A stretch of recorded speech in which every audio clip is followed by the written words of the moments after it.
and some of the challenges and benefits that are possible in time travel. So that's kind of what we're going to go through. So we're going to start on my right with Dr. Damian Duffy. He did not go to Duffy Medical School to be called Mr.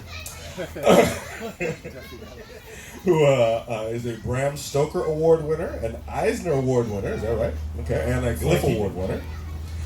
Could you tell us a little bit about how you got into this sort of genre entertainment and what it means to you? Yeah, well, I mean, how I got into comics or just time travel? Well, it's your show. Let's see well, what you're fair gonna enough. All right, comics. I read Spider-Man when I was 6, the end. And then... do. Spider-Man the End came out this year. Oh, it's time travel. Yeah. Ah! He's on top of it. Here we go. Wasn't that what the Corey Andrews Spider-Man was? Never mind, we'll get back to that. That one hasn't been again. Yeah, okay. Anyway, yeah, no, came to time travel through Kindred, actually. It's probably my favorite time travel story, even long before John and I got the job to adapt it. Kindred was one of the few novels that I've read all in one sitting the first time I read it when I was an undergrad.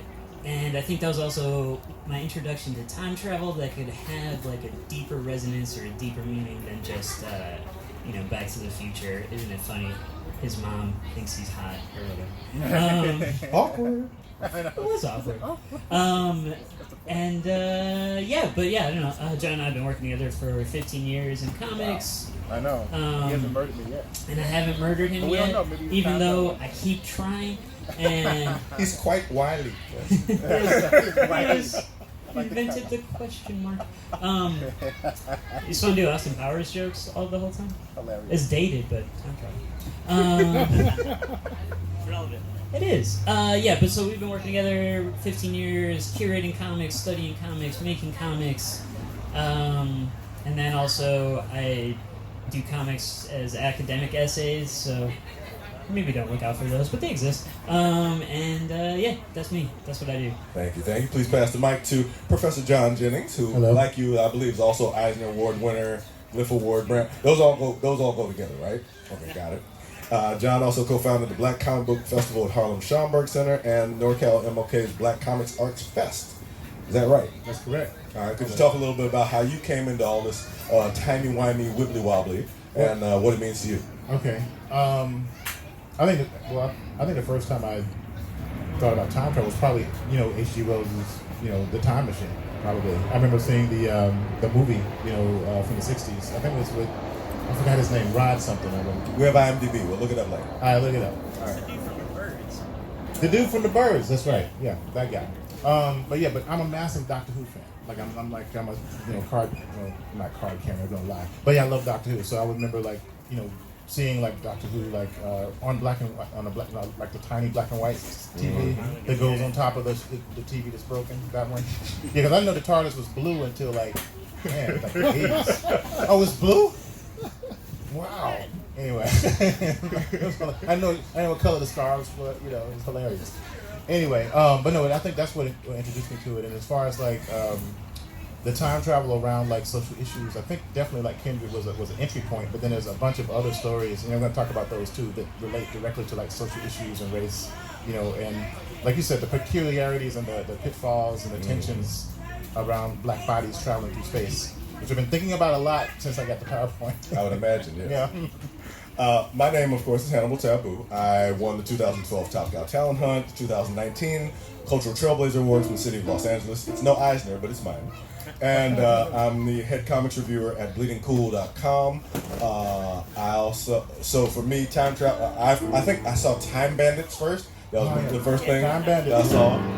And I just thought it was really ridiculous. Got a little more musical accompaniment over there. Thank you. I'm getting worked up about this whole thing. And the idea of going back to, Punch Hitler things popping up in that regard, always were things that popped up and things. So time travel has always been something where I was like, is this something to fix things or is this something to mess them up further? Which, you can see playing out in shows like Legends of Tomorrow, shows like Timeless. There's lots of approaches for it there. So the concept of the malleability of time was very important to me, even before I got the book that I'm writing for Wunderman Comics now, which is called Time Corp, which issue 14 came out on the 15th. So let's talk about Kindred a little bit, first of all. For people who may not have read the book or read your adaptation or may have lived under a rock or maybe time travelers from another period, what could you tell them about Kindred and why it matters in a timeless sense? Ooh, that was nice. Timeless. I thought you liked That was it. good. So Kindred was originally it's characterized as science fiction, but the author said it was more grim fantasy. So Octavia E. Butler, sometimes called the grand dame of science fiction, but she hated that. I never liked that. Yeah, because that word means grandmother, and she was not a grandmother. She was very cranky, actually. She I met her was- several times. Was she? She's That's what super I've heard. Well, she just didn't have time for your nonsense. True story. That's true. So Kindred is about a woman named Dana Franklin, who is an author in the 1970s, who starts inexplicably traveling back to the 1800s to Maryland to a slave plantation, where she meets her ancestors among both the slaves and the slave owners. Yes. Very well done. It's never explained how the time travel happens there, is it? No, that's why she said it was a grim fantasy, not science fiction. It's like the mechanics of the time travel itself don't really come up much. It's more historical fiction outside of that realm. That does fit with the Austin Powers jokes. Just don't worry about It it. is just like with the Austin Powers shows. That's right. All right, and Now I've gone cross-eyed. I know where you're going. I got it. References.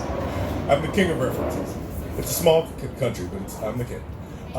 So in Kindred, when you approached the adaptation, what were you concerned about? What sorts of things did you have to leave out that you wish you could have put back in for space, for whatever reasons? And what sorts of things were you able to add to the narrative that may not have been there originally? And that's for both of you. Did you have anything? Yes. I mean, because I drew what you wrote. Yeah, you drew what I wrote. So it's all me. Yeah. I'm like, that's Finally admitted. I'm sure you added some nuance. Oh yeah, no, stuff going along with the panel. I'm gonna stay on track, Hannibal. Going along with the panel. I'm gonna push him off track at every possible point. Sorry.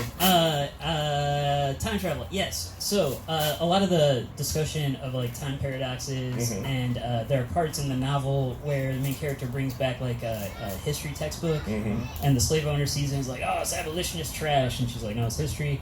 That stuff I had to cut out, and I wish I could have kept. But because the mechanics of the time travel, that's not really at the heart of the story, and something had to go. That was one of the things that had to go. And then stuff I put in, all of it. No, so John and I were very serious about, like, if we're going to do an adaptation of a novel, we want to use the comics form. Like, do things that only comics can do well. So I wrote in, and John illustrated and executed things like kind of infographics and maps and these sort of visual genres that fit well in comics but wouldn't really work as well in a prose story. Yeah. And then I was thinking about stuff that I wish that we could have, things that I wish that we could have kept, right? So, not to spoil it for you, but there's a scene. It's been out for decades. So yeah, but it's like some people haven't read it. I just met someone who had never heard of Octavia Butler. We still make, Wow. Yeah, I know. Yeah. But is yeah, fine. which is totally fine. Yeah, because she's the best. She's awesome. I'm a bit cranky. So there's I'm cranky. It's true. So anyway, and so is. I understand. So- I've had a lot to drink too. I get it. There's a scene where there's a particular type of violence that happens to Dana, and I drew it to be a splash page because we had, I know, right? Yeah. We didn't have room for a splash page, so we actually had to make it one panel, and I was like, it's just for drama. I wish that we could have kept that. Yeah. The other thing too is like we talked about the idea of how like when you're a lot of times when you see time travel, you see flashbacks, the color's kind of drained out of it. You know what I'm saying? Or it's like it's monochromatic, or it's black and white.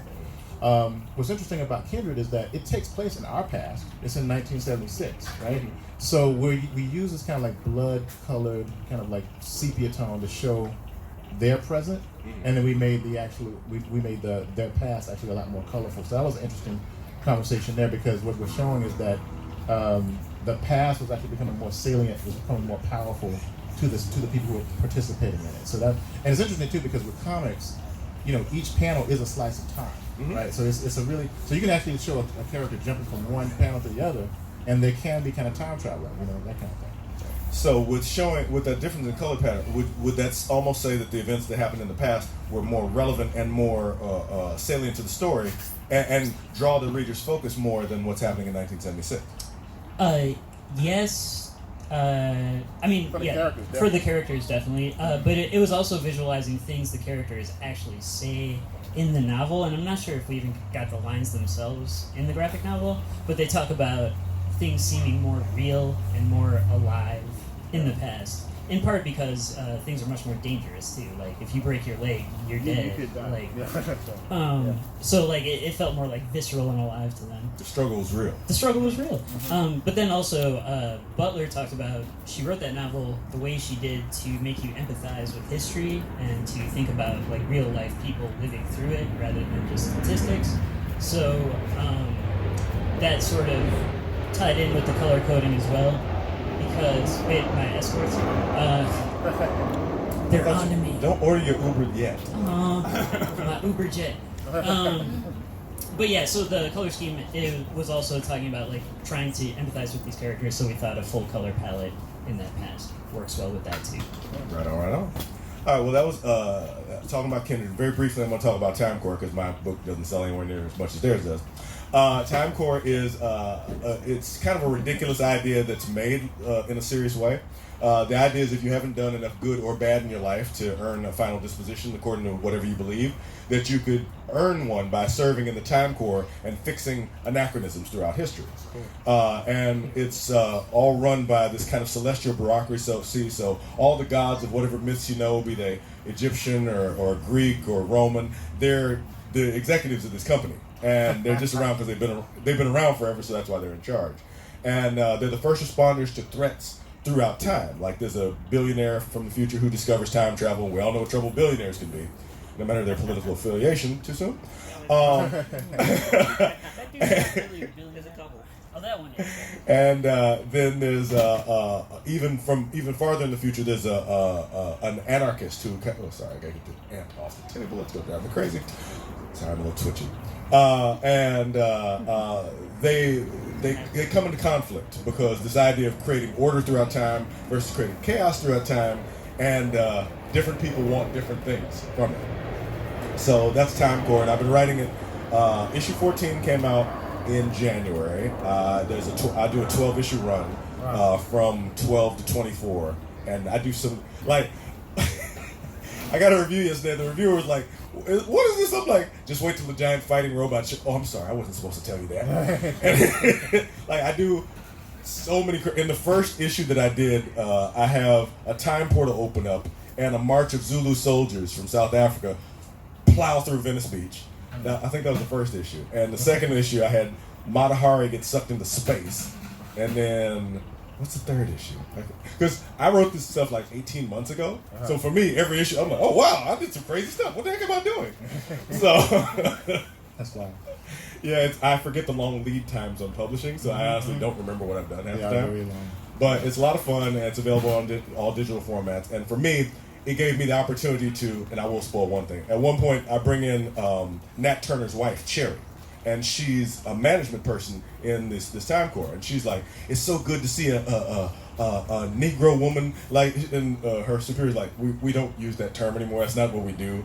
And but then she has to go and save the Berlin Conference, which is where the European powers divided up Africa, and she's really conflicted. She's like, "I don't want to save the Berlin Conference. I want to stop all these people." And she's like, "If you do, I'm not gonna live. I'm gonna be dead." Exactly. Because I'm a product of colonialism, so. Wow. There's a lot of really deep stuff I was able to get in there, in between the laser blasts and running and yelling. So that's Time Corp, and I have a lot of fun with that. I asked her Ride to maybe wait, maybe do a holding pattern. I think that's the drone strike that's incoming. I've had it coming for a while, so I respect it. All right, we're gonna move into what we call the Rufus Carlin dilemma.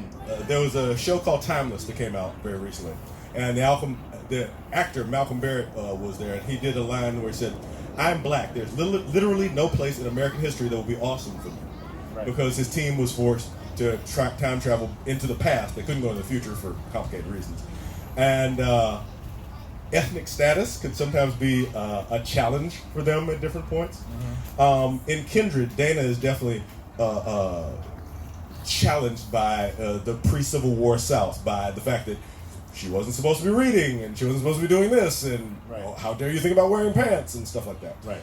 And in Time Corps, like I said, Nat Turner's wife Cherry revels in the relative freedom because she's positioned originally in Chicago in the 1990s. If you were in Chicago in the 1990s, it was kind of on fire. It was a great place to be. So coming from a slave plantation to that for her is like, oh my God, the future is awesome. What do you know? Right. How, not dealing with the mechanics of time travel in that regard, but in going back, what sorts of things do you think, for example, let's say some of our audience today had to be tossed back in time. What sorts of things should they be worried about or should they be working around in that regard? No. I don't know. Dinosaurs eating I'm like, you? it depends. That happens. It depends. Pick an era and then talk Pick about an it. era. Yeah. Well, I was just thinking about the idea of like of race and time anyway, because if you look at a lot of some of these stories, it's not just Kindred, but I have a listing. Like what? Well, let's see. The Sankofa. You ever familiar with this film called Sankofa? Oh yeah, Sankofa, right? Yeah. So basically, I came with this term because of this panel called Dynia chronosomatic travel. Right. The idea of pain causing time travel. So Dynia means pain. Chrono, of course, means time, and somatic means body. So I was thinking about like the fact that there's this spectrum of kind of like I guess existential time travel that happens due to trauma, right? So Sankofa, the film Sankofa, of course. Far Beyond the Stars, which is this episode of Deep Space Nine, where the main character Ben Sisko is actually having some type of he's having a trauma to a certain degree. He has to make a decision, and he's existentially time traveling. And of course, the stuff like like Don't Let Go that just came out, which was kind of like Groundhog Day meets Frequency, but essentially like this gentleman's family is murdered, and it's almost like it's like his mind takes over the time continuum. He's trying to fix that. And there's also a TV show, was it Daylight, with IMDb, right? We don't know things. The dude in The Best Man, that guy, the movie.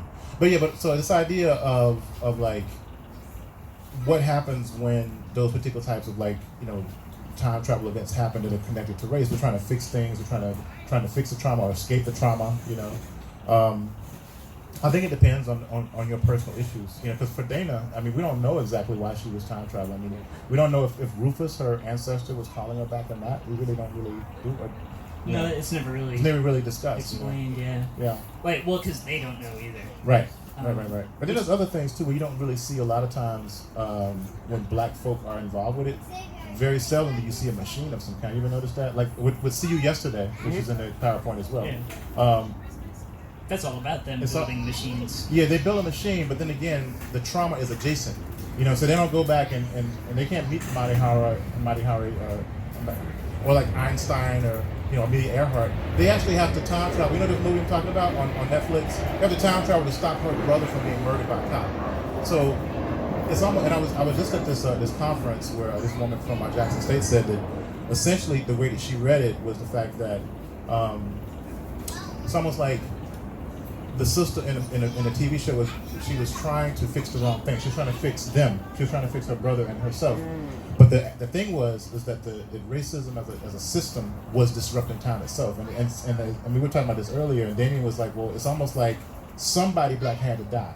You see what I'm saying? Wow. Yeah. Yeah, that's what it seemed because, not to spoil the movie, but I'm gonna spoil it. No, on Netflix now. There's a part where so her and her friend are going back in time to stop her brother's murder by the police. Yeah.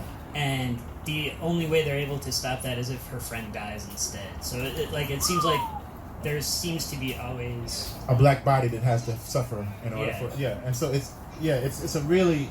But I don't know if the film even means to make any of those arguments, but it's a very interesting premise. Yeah. So this thing about pain and fixing trauma is something that seems to be projected onto the black time traveler. You know what I'm saying? That's something that's really interesting to me. I love the fact that you put the new black female Doctor Who in the thing too, because I haven't seen it yet, but I was like, that was really. It's amazing. Is it really? That's really cool though. We're not gonna get into that right now. But yeah, man. The zero. I call it the Zero Doctor because she had. Well, I'm not gonna get into why. I really am into the new Black Doctor Who. But anyway, That's cool. I almost lost my point. I'm sorry. So, it is exciting. is the well played? Is the idea that possibly things like this murder are, in the Doctor Who sense, a fixed point in time? That That's a good point. The conflict between race creates these fixed points in time. Martin's assassination, Malcolm's assassination. Yes. That, you know, where it's like you want to go back and fix it, but if you do, will it be worse? Yes. What could you possibly fix? Right. That's interesting you mentioned that because another, and we were talking about this earlier too, you know, there's different various time, Twilight Zone versions. So one of the best episodes of the 2000s one, this is the one with Forrest Whitaker was kind of like the narrator, is an episode, you can see this on YouTube, called Memphis, right? And it stars Eric LaSalle, and I think he directed this too. So it's about a gentleman who's actually suffering from a debilitating disease, and he finds this out at the beginning of the story, and his doctor's like, well, there's one guy that can actually like help you, but it's really expensive, you know, that kind of thing. And he's dejected, you know, and then he's hit by a car, and he is inexplicably time travels to 1950s Memphis, or is it no 60s, right before King's assassination. 68, exactly.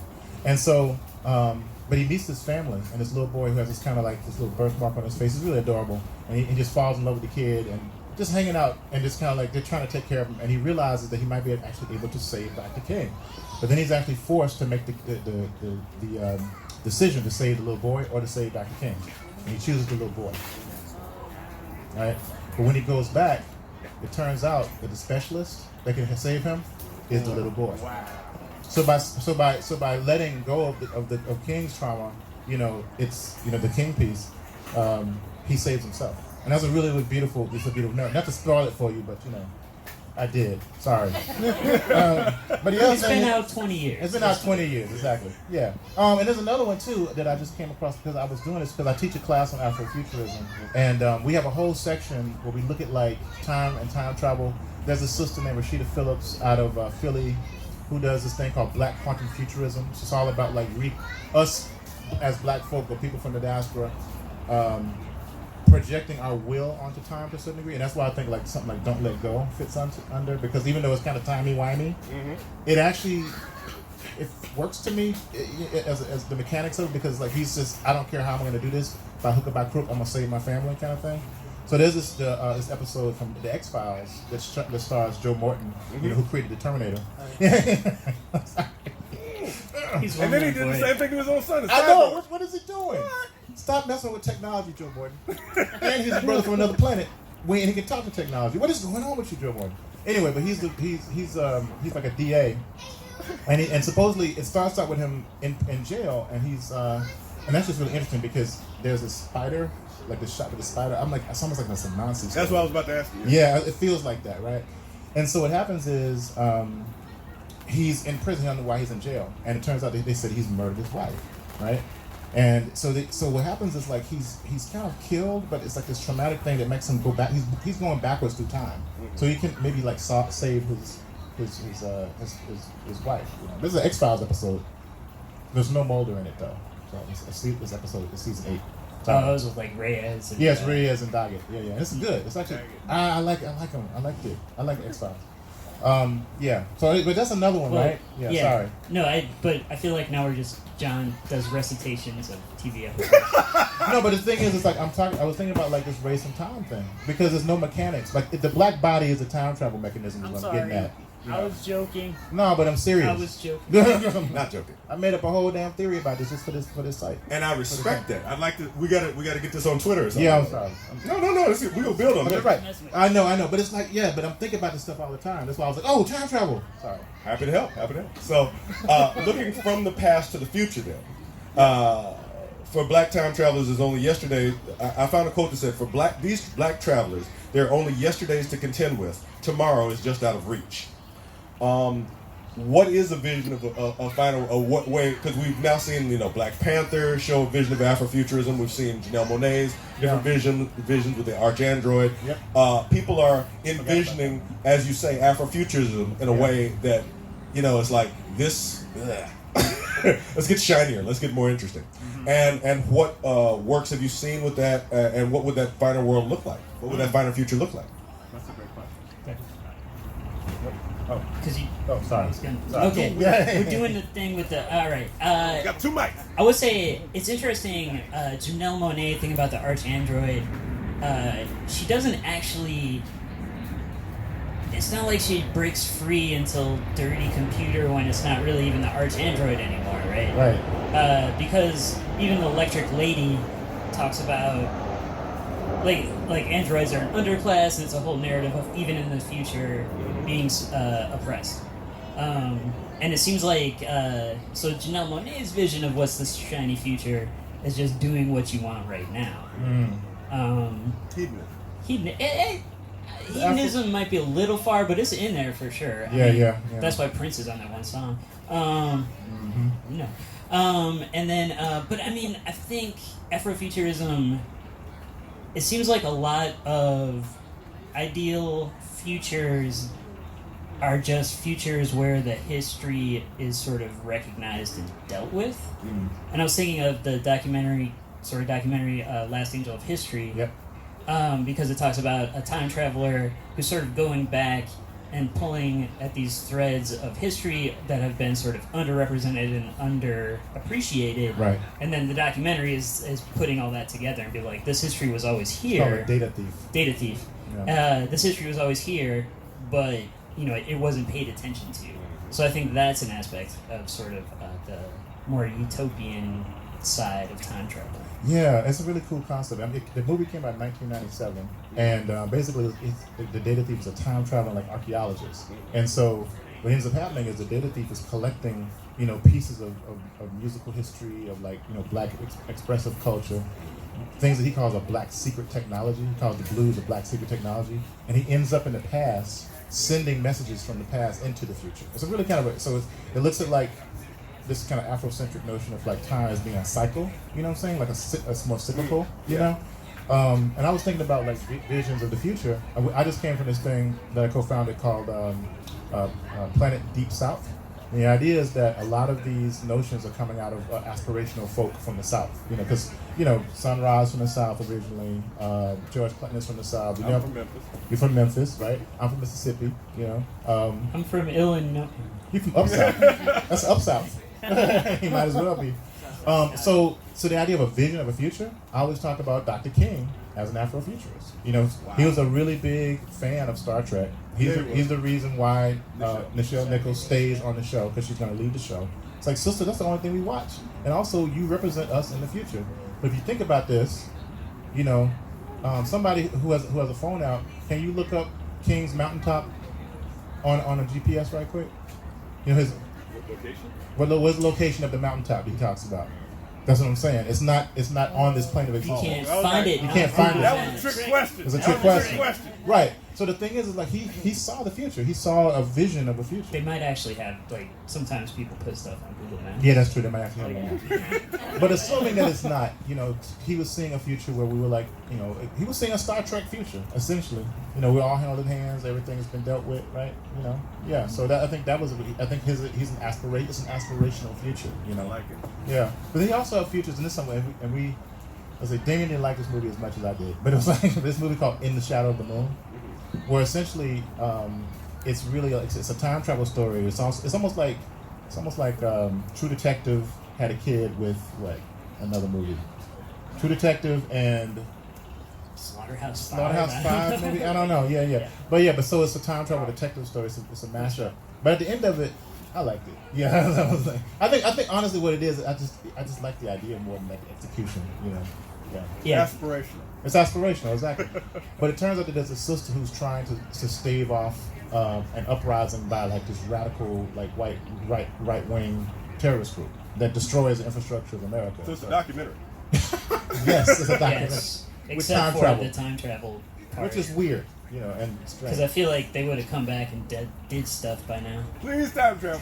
I know. Yeah, so That's that plane. but that was another one we thought about too. Was that he was like, In the Shadow of the Moon. It's on Netflix, but I've enjoyed it. So. It looks cool in parts. It is well acted sometimes. The time travel didn't hold together for me. Yeah. these movie reviews are, helpful as well. I'm like, But it's in the shadow of the interesting, moon. Yeah. So when we're looking at for me, because I one of the main things I want to do in Time Corps was because I'm really bored with the past. I was a big history buff growing up, and I studied a lot of that stuff. But after a while, I was like, this is all the same stupid thing happening again and again. Let's do something different. Which is part of, Jeff Thorne, who's a writer that I work with and I really admire, always says, make new things. Don't make the same things over, make new things. So the first thing I did was create this villain in Time Corps called Malcontent. And she lives in the year 3114, where essentially it's a utopian global society. There's no pollution, there's no crime, there's no assault, there's no, people are nice to each other, and she's bored out of her mind. Right. She's insanely bored because I modeled it after myself growing up in Memphis, where, it was a nice neighborhood and everybody was real polite, but I was like, can we do something, please? So, unlike me, she decides to burn down the entire future for her own amusement because she's an anarchist and a maniac, whereas I just moved to Los Angeles. So, in looking at the idea of this better future, though, I looked at, you have to have both gender equity, you have to have economic equity, you have to have discrimination based upon orientation, and to balance all those things, really, the only way they could work was force. That's the only way I could come up with a way to make it work. I made a global AI called Mother, and if somebody tried to burn a cross, satellite, boom, death ray. Yeah. Oh, your backyard Becky, trying to call people on the beach, death ray. Mm-hmm. Yeah. I mean, seriously. I mean, that's very Frederick Douglass, right? It's an extreme solution, but it fit with. I was doing a lot of ridiculous. Like I said, I have Killer Giant Robots coming up with a couple of issues. So I want to read it. it's a lot of fun. But yeah, so I had to come up with somebody who was really smart, and from my point, making a young person was crucial because older people get more invested in the way that things are, whereas young people are like, flip this entire table over, whatever. And I think sometimes that's a necessary energy. I think that's something that, definitely, we were talking about CU yesterday, the young people bringing their ideas into time travel to try to fix things and just being stuck with that kind of fixed point in time issue that comes up. That's interesting. Yeah. Well, Damian, when we were talking about trauma, Damian talked about this idea around fear of modernity, which I thought was really interesting. Do you want to mention that? Because I thought that was really slick. Oh, yeah. Well, that was because we were talking about how going along with the somatic, what is it? Dinachronosomatic. Dinachronosomatic, obviously. Yeah, so you said chroma, that'd be fear of color. There's Chrono. Okay. Because time. No, I mean, I get it. Me too. Oh, did I say that out loud? I'm sorry, guys. What was? Oh yeah, the fear of modernity. Right. And Austin Powers, but mostly modernity. It's messing with.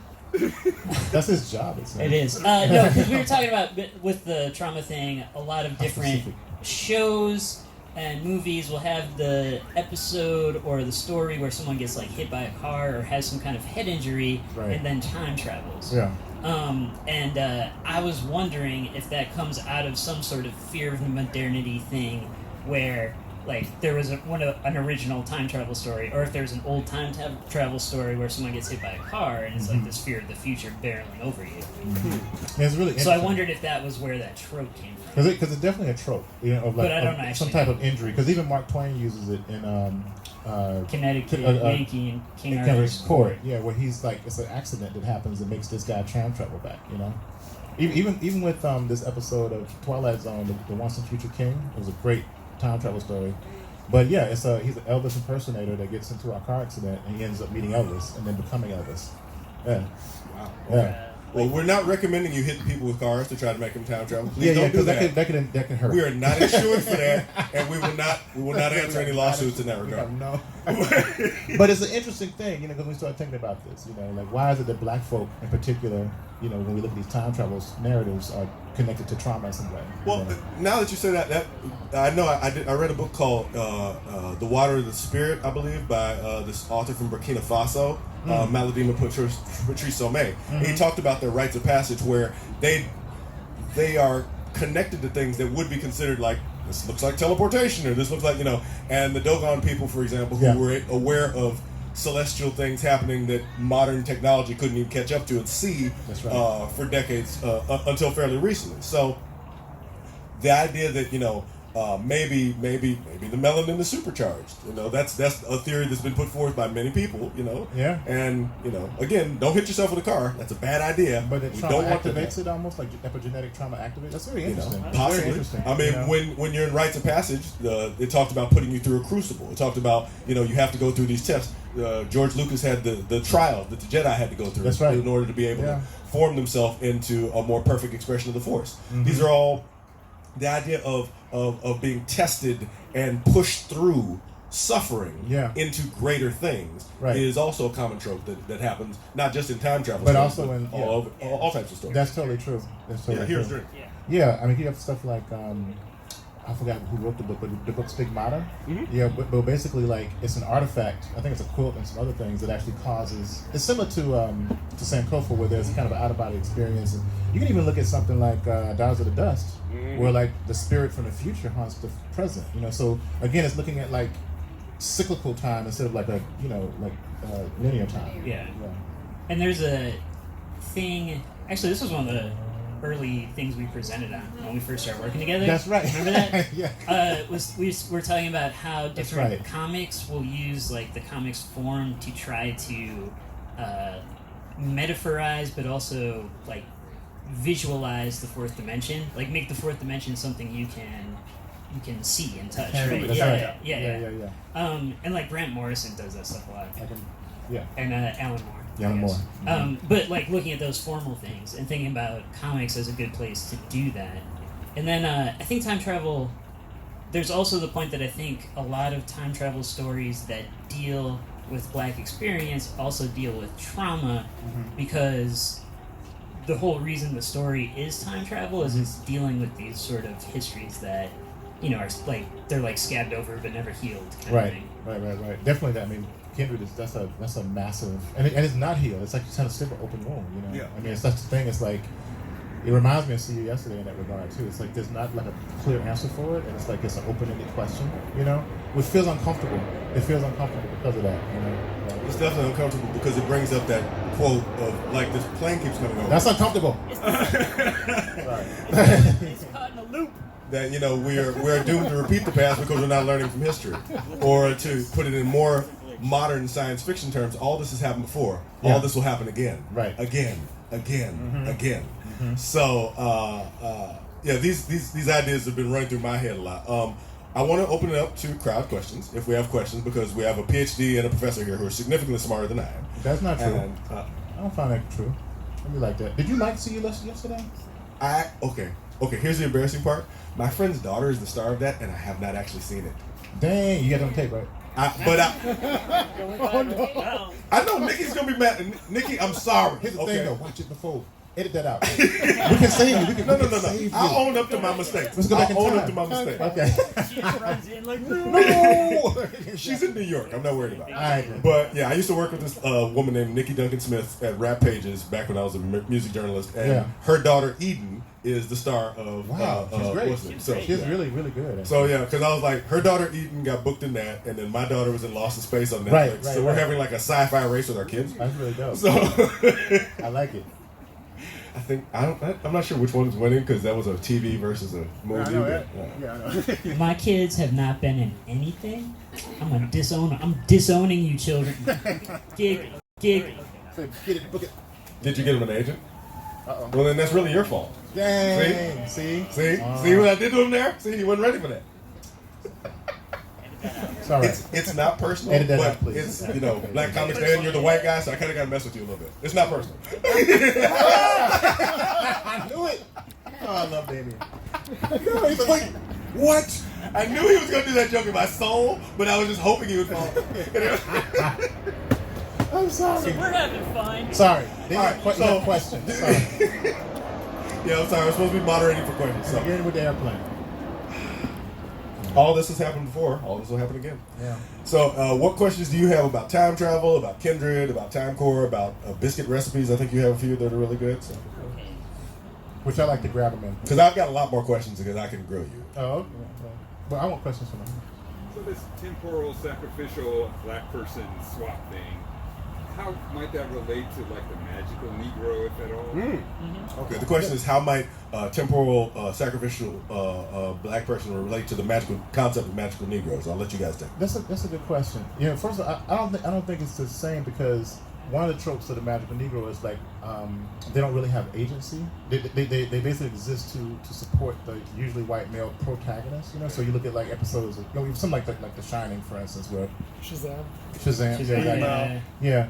So, and that's interesting because you might have something to say about like how Dana kind of like circumvents that too, because she's presented as a magical Negro, but she's really not because of the agency aspect. Yeah, she has agency. I mean, she's not exactly she's could be considered magical Negro in the sense that her in the sense that so much of her work in the book is trying to save her white slave owner ancestor. Right.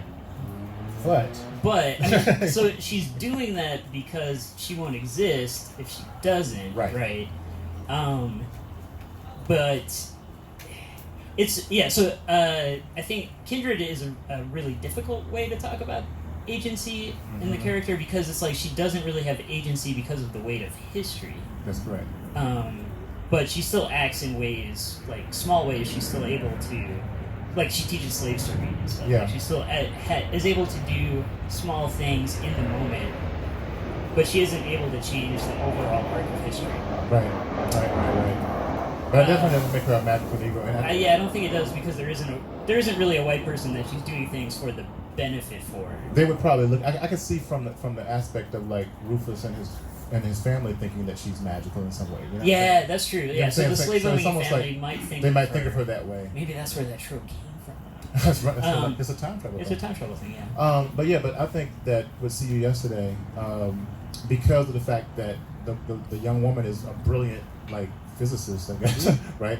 She's trying to.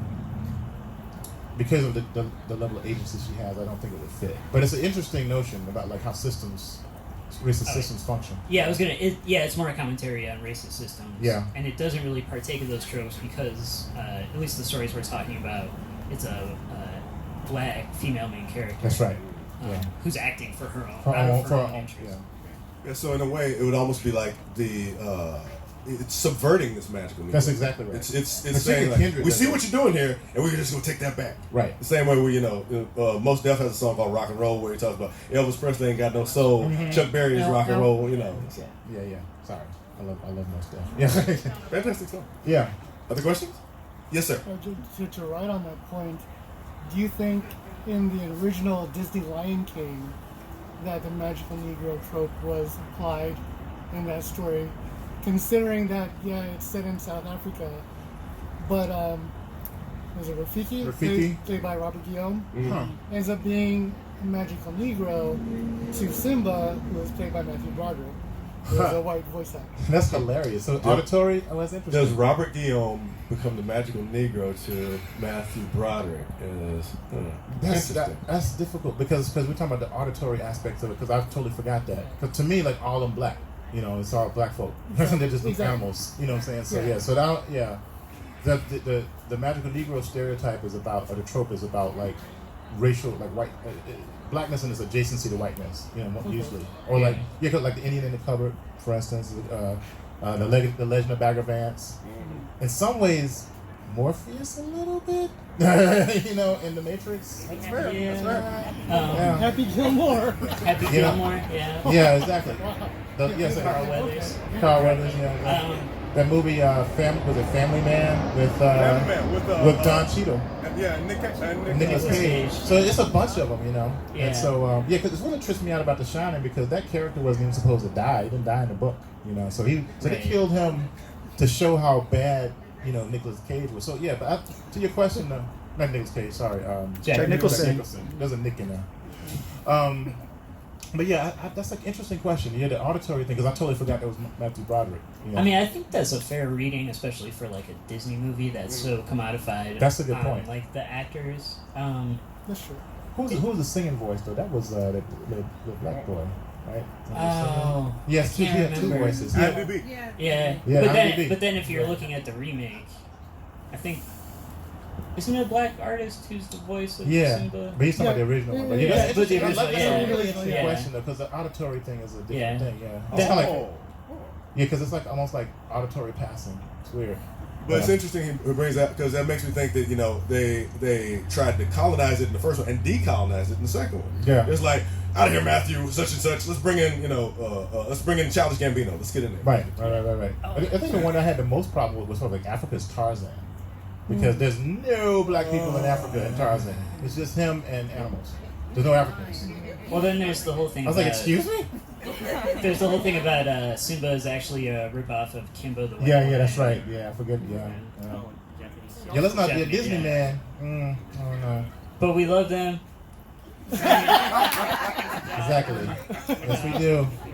Yes, we do. Yes, I paid for Disney Plus. I love The Mandalorian. I'm sorry. Man, it's so good. It's so good. It's so good. I didn't watch no spoilers. No spoilers. But But you it's still so haven't watched The good. Mandalorian? I didn't get Disney Plus. Okay, I'm not even.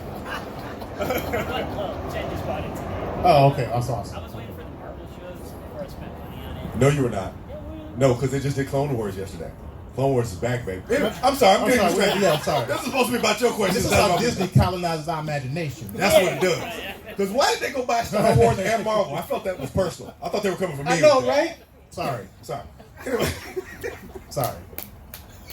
Y'all are here. other Hey. questions. Yes, I know it's not just us on the screen. I'm sorry. Because we would just literally sit and do this. We'll just do this all day. Like professional geeks.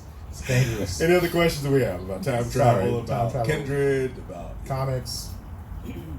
magic? Oh, yes, sir. Together? Do you see more of Octavia Butler's works being turned into graphic novels? Oh, graphic novels. Sorry. Yes, we see more, especially, I know for sure Parable of the Talents will be turned into a graphic Because novel. he's struggling with that script Because I'm right writing now. a script right now, and Yeah. it's hard. But yeah, so we have Parable of the Silver out right now. Parable of the Talents for sure is coming next. We've personally pitched a couple more. Yeah. That's Um, because of things that are being developed, obviously. Like, for instance, like Wild Seed is being developed. You know, so there's, into an Amazon show. yeah. And then Dawn, I think, is still supposed to be some kind of TV show. Xenogenesis or Xenogenesis Yeah. series, So we also, yeah. I mean, TV? Yeah, I television, think yeah. so. Yes, TV. Yeah. Yeah. We do know that there's certain folk that have control over those assets that have things in development. So we do have Yeah, so. but in terms of graphic novels, yeah, so we're working on Parable of the Talents. They're gonna work it out, probably so. You know, so. You announced that. Yeah, it's in it's- the back of Parable of the Yes, it's Sword. good. There's a It's little good. thumbnail of the cover for the next one. yeah. Or no, I haven't announced it. Exclusive. Click, Hey, edit that. like, and subscribe. Run the Bleeding Cool. I'll type that up. John Jennings says, man. what's your mind? Megascope? What the heck, dog? We're working on it for like 2 years, man. I John, know, right? John just announced his own graphic novel imprint. So, Well, technically, thank you.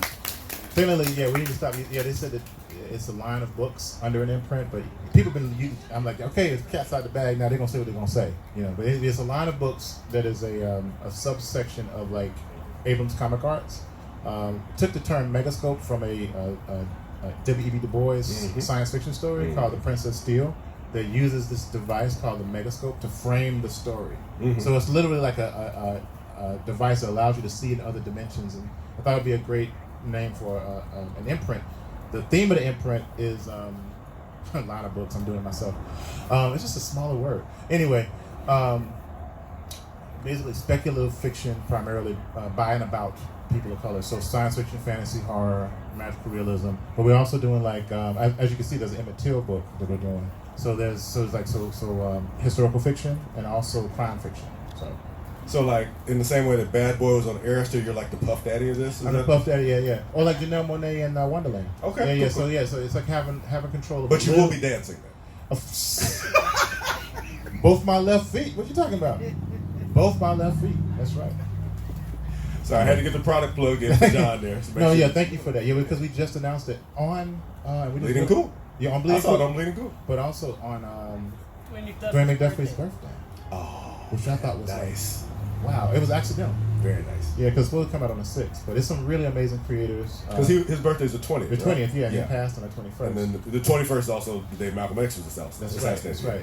Yeah, so I just thought it was like a really interesting. Yeah, the Megascope first 2 books come out in the fall. Nadia Corafort adaptation, and also Sean Marble is writing and illustrating a piece. It looks good. Yeah, It looks good. it's a good. I mean, it's like it's good film noir. So yeah. I'm Thank you. I'm watching Thank you for that. I'm on your side. I got you. I see a question in the back, sister.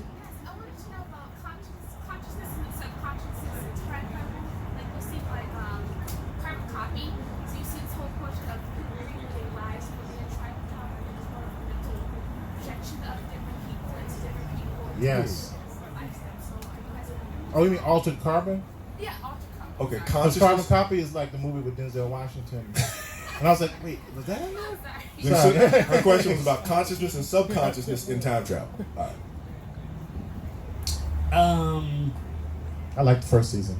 Yeah, I like the first season. I'm excited for that. I like the books actually. It's based on a series of novels. You know. And It also, I just read this book by, what's it, Charles Soule? Where it's like, yeah, called Anybody. And it deals with the technology that can like transfer consciousnesses. And that one I found it really interesting. It plays out like a lot of different potential scenarios and possibilities because of that projecting consciousness. Yeah, I mean, like it's a very interesting trope that I feel like always, maybe not always, but often gets caught up in the morality of transferring consciousness, where like not so much in Altered Carbon because I believe they're clones. you or said something. the morality of it. The morality Yeah, of it, yeah, like the yeah. ethics of it. Yeah. Because like if you transfer your consciousness into a body, where does the pre-existing consciousness go? That's That right. kind of thing. It's interesting. Cleveland is exactly Cleveland right. is not where it goes. Okay. Rock and Roll Hall of Fame. Right. And the What? character. I'm like, what? Cleveland? Anyway. No, that's yeah, you're right because a lot of stuff comes. Well, that particular version is like that's a cyberpunk trope, right? Where you're talking about like what is consciousness, what is Yeah, I is- mean, like, yeah. but it can tie into a lot of different things. And then consciousness. It made me think of this book that we both worked on called I Am Alfonso Jones that dealt with police brutality, but then the sort of consciousness of a young man who gets killed by police kind of time travels and meets lots of different ancestors, but also kind of goes in the future and sees what happens. Yeah, he is time. That's a good point. but Another that's- one. yeah, How that's come we like- didn't think of that one. That's I crazy. just did. Yeah, that's true. You did. Because it's like consciousness. That one is more kind of consciousness being projected throughout history. Yeah. And sort of haunting history. Yeah. But yeah, I think the ethics thing is like a really potent part of that Yeah. type of time travel. I'm thinking about too, like back to this notion of like how Black folk deal with time travel. A lot of times it seems to be more existential because again we go back to the examples of Stigmata, the book by the woman I can't think of right now. I'm sorry. Internet. Exactly. Her name is Internet. That's Internet has all, ETT. it has all your answers. ETTE at the end. Okay. And then also.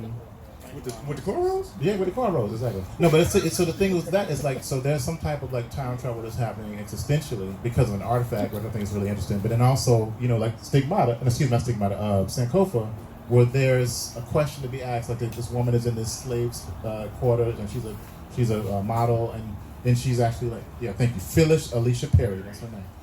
For Stigmata. Yeah, and so it actually is talking about like consciousness in that particular way, but then of course there's Doro from Wild Seed. Doro. Yeah, so Doro is like Doro's everything. He's dope. He's like a vampire. It's like what, 5,000, 6,000 years old, something like that. And his consciousness is immortal, and he can project himself into different bodies, but he's also eating their souls and consuming their life force at the same time. But they have to have psionic powers for him to be able to transfer, right? No, I didn't think so. I thought that was the case. No, it's at least in Wild Seed, I believe it's just whoever is Whoever's near. closest to Yeah. him when he hit the body he's in. I thought that's why he dies. cultivated psionic people. Not that he just wanted to do it so he can have a. Yeah, that was like he can take over anyone, but he was growing his own like wardrobe of bodies, Yeah.